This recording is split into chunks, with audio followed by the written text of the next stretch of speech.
I want to go over push-ups. We're going to have a big push-up party.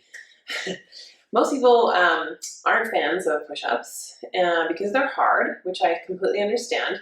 For a lot of years, I was not a fan and I would avoid them as well. But obviously, the more that you practice something, the better you get at it.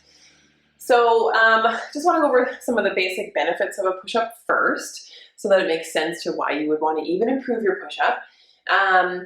It's building upper body strength, essentially. So some of the major working muscles in a push-up include your pecs, so your pec major, pec minor, your triceps, your lats, which is surprising for a lot of people. The back muscles need to do a lot of work, even in a pushing exercise.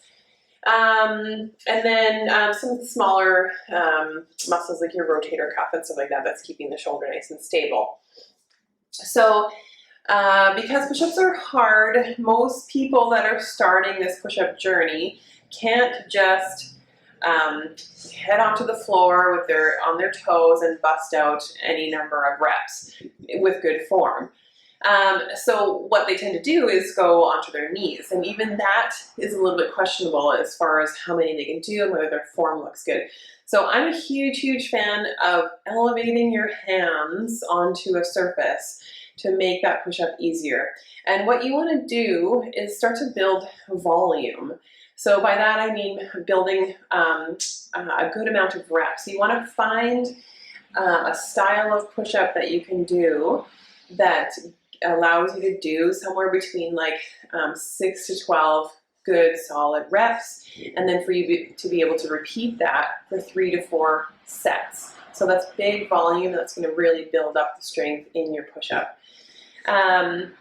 So proper push-up mechanics, this is a fun debate that many people can discuss. I'm not going to go into what is good or what's right or what's wrong, but the way that I teach a push-up and the way that I feel that it supports the shoulders the best is when this is my hands on the floor, and then I'm lowering myself down. I keep my elbows in, my arms in to somewhere around like a 30 to 45 degree from the body. So this would be like 90, this kind of straight out from the shoulders, and then this would be close in, tucked in right to the rib cage. So I'm kind of somewhere in the middle. So that's where you're having to really actually use some of those back muscles as well to keep the shoulder blades moving properly so that you're not collapsing and shrugging and winging the shoulder blades. So there's a lot going on. We're going to scale it so that it's nice and easy for you. Okay, so the first one we're going to do is on an elevated push-up on a bar. So if you're in a gym, you can do this with a squat rack, or you can do this with the Smith machine that has that tracking system for your bar. And if you don't have this and you're doing this at home, then this is approximately the height of a countertop. So you can head into your kitchen or bathroom or something like that, or even kitchen table, and try them from there. So to start with, your hands are about shoulder distance apart. And then if you're using a bar like this, what I don't do is wrap my thumbs around like so, because then I find when you're coming down that because your thumb is wrapping around, it rotates your shoulder internally, and so when you're coming down, you end up sort of in this shrugging, internally rotated position. So with the thumb out, it allows you to stay more in this external rotation, which is super important for healthy, good shoulders. So finding that position here, I would encourage you to start high and then assess from there and work your way down instead of starting low and then not being able to do it correctly with good form.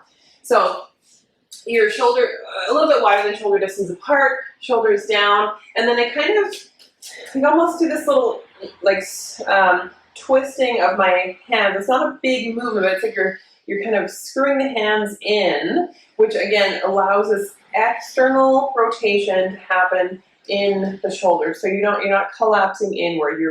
You're rotating externally. So it's a very subtle kind of movement. I'm wrapping my elbows kind of underneath me. I'm on my toes, so even though I could put my heels down, it's as if I'm on the floor, doing a regular push-up on the floor.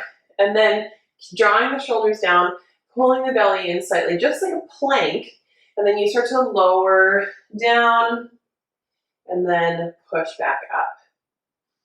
So lowering with control is super important.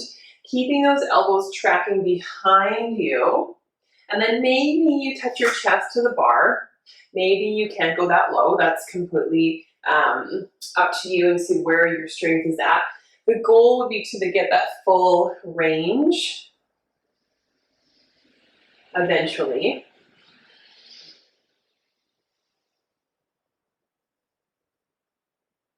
And then you discover how many reps you can do. So stopping when your form it starts to kind of get a little questionable. So if you had done 10 reps and then your 11th one and you're like, and your hips are sagging and your shoulders are shrugging, then you're done. And you should have been done maybe 1 or 2 reps before that happens. So getting to know your body, getting to know and feel the signs of when things are starting to break down, super, super important. So if that's too easy for you, then you just go to a lower surface.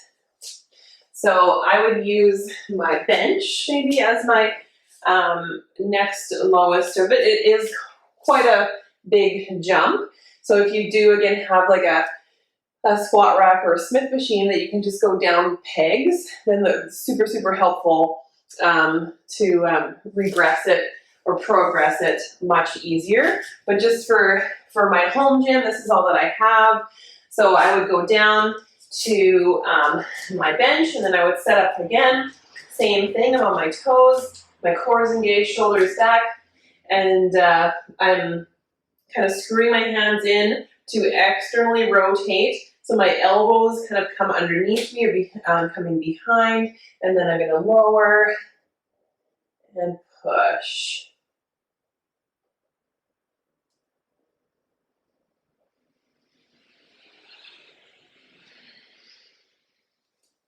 Okay, so that's a hand elevated push-up, and then you would progress eventually to the floor.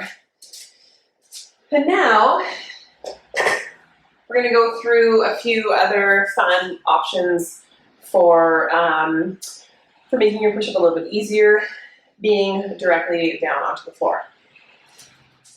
Okay, so this is one of my favorite ways to do a push-up because you're actually directly on the floor and you're using bands to assist you on the way up.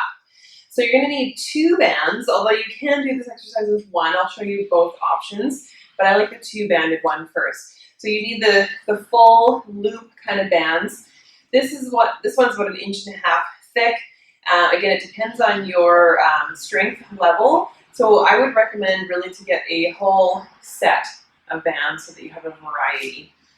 So you're going to take your first one and just bring it over your bar. So obviously for this one, you're going to need a bar, some kind of chin-up bar. So it's hooked in nice and secure. And then your other one, you're just going to keep folded in half, and you're going to take it and hang it inside the other one. So you've got your 2 loops. And then you're going to bring yourself into the bar, into the bands around the shoulders like a backpack. So it's going to come and loop around here and then hold you up. Then you're going to lower yourself down into your push-up position. Get the hands in place, so go a little wider than shoulder distance, shoulders back, kind of screw the hands in. So you've got that external rotation, feeling the shoulders, core tight, and then lower and up.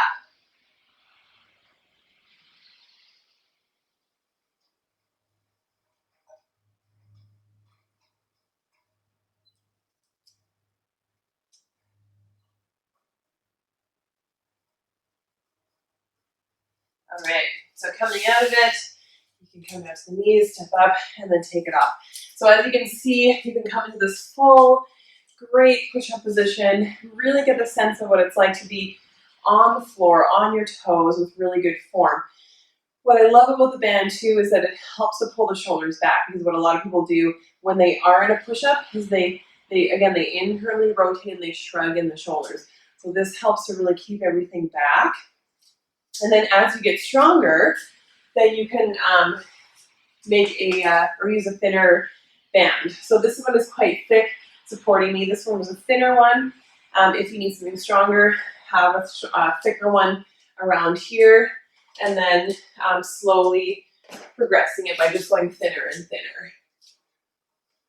So option 2, for if you have one band only, I'm just going to use a different one here. So this one, you're going to do the same thing. Bring it up and loop it around, and then you're going to stretch it out and put it around your hips. So you got to get nice and low, make sure it's not right on your belly, but it's just around the hips. And then come hinge forward, take the hands to the floor, getting into position, core tight, shoulders back, and then lower down.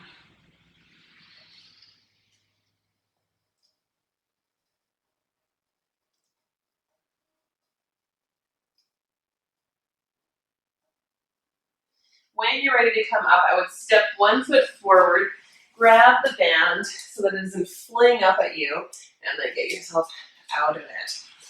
So that's another good one. This, with the two, it supports you at the shoulders. This one here supports you at the core. If you find that you're one of these people that in your push-up you have really a weak core and your hips are always sagging towards the floor, this one might actually be a better option for you.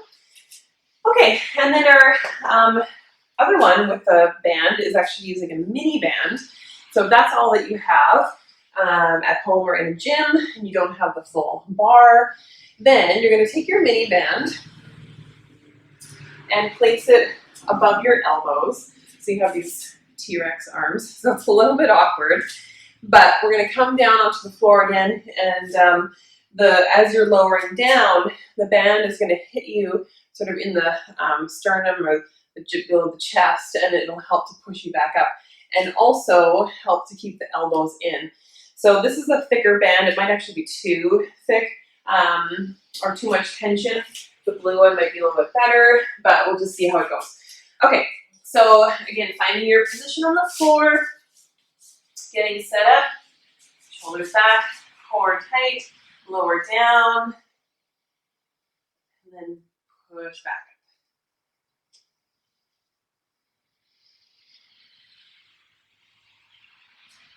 And then if you do, again, any of these options with the bands, if you still find that you're struggling to get out a decent amount of reps, then do what you can on your toes, and then maybe finish to add a few more reps, come down to the knees.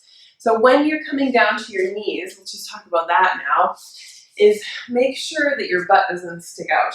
So if you're finishing all reps, let's say I still have the band around me and I was on my toes and then I'm done, just drop the knees straight down from where they are. Don't let the butt come up.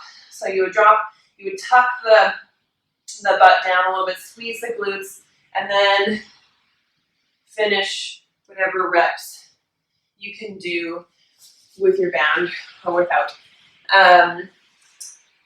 As you're, again, I prefer, just for form, that you stay on your toes as much as you can. So regress the push-up, elevate the hands, even if it's onto a wall or countertop or bar or something like that, whatever you have at home, do that first before you come down to the floor and to your knees. Because I find once people get onto their knees, their form just kind of goes off a little bit. So that's kind of my last resort. Not that it's a bad option, it's just I would try to make that your last option.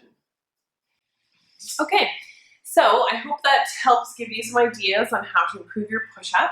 So like I said, if you really want to make this a goal and you want to eventually get down and do like 10 solid good push-ups for several sets, then start small, build volume. So find an option that works for you so that you can get at least that 6 to 12 rep range that you can complete with good form for 3 to 4 sets. Do that 2 to 3 days a week and really work on it. and you will definitely improve your push-up. A couple other last minute things that I didn't mention in your form is when you're lowering down, one of the biggest things that people do is they drop their head. So, for example, in your elevated hand, any form really, any option, when you're coming down, the head drops too, and then you end up like this. And then, so think where your head goes, the rest of you goes. If your head's dropping, your shoulders are going to start rounding and coming inward. So just be really mindful of that. And then lastly, to get stronger at your push-up, sometimes just doing more push-ups is not the only answer. So I would encourage you to do some supportive exercises with the muscles that will strengthen your push-up. So working those muscles that are active and the primary drivers of or assisting muscles in your push-up is going to help make that push-up much easier. So sometimes you can kind of beat your head against the wall trying to get better at this push-up, and you're like, all I do is just push-ups. But do some accessory exercises, and then you will see that carry over into having a better push-up. Okay, I hope that helps. Have fun, and let me know how it goes.